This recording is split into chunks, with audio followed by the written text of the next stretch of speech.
Hi, gang. This is Smudge coming to you today with the Smudge Factor. Now, I got a question for you. For those who might think that you could lose your eternal security and you work to get there, do you think the Apostle Paul could have lost his eternal security? You know, with the gift, he was given the gift and the calling, and this is irrevocable according to the Scriptures, according to his own writings. Would he be in contradiction with his writings in Ephesians 2, 8, and 9, where he's not saved by works at all? I don't think so. So let me give you a perspective that not all Christians will have the same eternal experience. All Christians get in freely, okay, based upon what Christ did for us on the cross. It's his character that's saved because he was sinless. We are filled with sin, all of us, even those who espouse doctrines that say they've made him Lord of their life or whatever. I'm sorry, they haven't surrendered every attitude and action to Christ-like character. So today, to reiterate this from Paul's perspective, I want to cover a passage where he's saying he could be disqualified. Now the question is, disqualified from what? Is that from getting into the kingdom? Or is it something else? Later on in his last letter to Timothy, he says he was assured. He was assured before he died. Now, how could he be assured there and he's not assured somewhere else? So let's look at 1 Corinthians 9, chapter 9, and we're going to go through his discourse to this church of believers in Corinth. His first letter, as I pointed out, was to a church at that particular time was living just like the world was. And he had built a case for them of why they should not do that, why they should change their character, that there were eternal rewards, like in 1 Corinthians 3, 11 through 15, that he spells out clearly in other passages. But let's just go on with what he says further on. He uses himself as an example and some great metaphors. Starting at verse 24 in 1 Corinthians 9.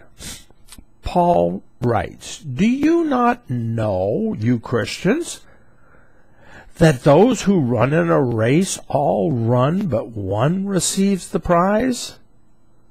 Run in such a way that you may obtain it. And everyone who competes for the prize is temperate in all things. Now they do it to obtain a perishable crown. But we, Christians, for an imperishable crown, or something that's eternal. Therefore, I'm going to use myself, Paul says, as an example to you, Corinthians, and also for us, believers in this day and age. Therefore, I run thus, not with uncertainty," so he doesn't want us to be unsure. "Thus I fight, not as one who beats the air." Wouldn't a prize fighter wasting punches wear himself out? "But I discipline my body and bring it into subjection." Subjection to what? Subjection to Christ and Christ-like character and the teachings that he received from Christ directly. "Lest," okay, because there's a consequence if he doesn't, "lest when I have preached to others," he's done what the Lord had asked him to do and preached by the gift that was given to him as an apostle, "I myself should become disqualified." Disqualified from eternal life? Absolutely not. He's disqualified from co-reigning with Christ, co-heirship, eternal rewards, the degree of inheritance that he may have. Okay? He's using the extreme example. He's saying, don't waste your temporal life. It has eternal consequences. There's a prize. And he's obviously talking about doing work. Work for whom? The Lord. Only one life shall soon be passed. Only what's done for Christ shall last. The rest of it is a waste and will burn up. And I'd hate to have a life that the whole life experience would burn up, because, let's face it, the things that don't burn up, that were built on Christ, will be usable for eternity, and they're proving our characters. And I certainly want my character to be changed into the image of Christ. And I know that won't be happening perfectly here, but it will the moment I meet him face to face and I receive my new body, my sinless body. I will be just like him. And that's a wonderful thing to look forward to. And he even goes on in the next chapter where he says, "Moreover, brethren, I do not want you to be unaware that all our fathers were under the cloud, all passed through the sea, all were baptized into Moses in the cloud and in the sea, all ate the same spiritual food."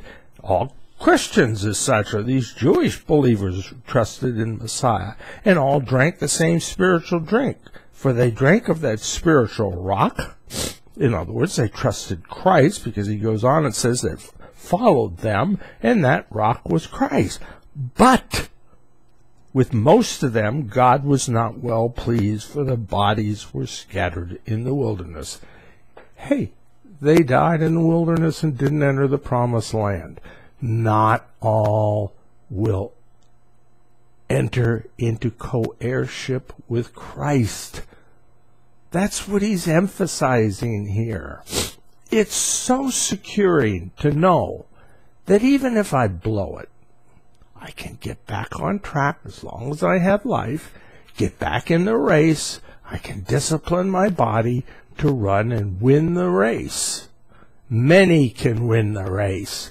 So, my friends, I'm going to sign off with this one in the report from 1 Corinthians 9:24 through 27, and the Pauline perspective on eternal rewards and security. Remember, he's talking to a Christian audience, not to a bunch of non-believers. Okay, God bless you all, and I hope you enjoyed this video. Smudge signing off with the Smudge Factor.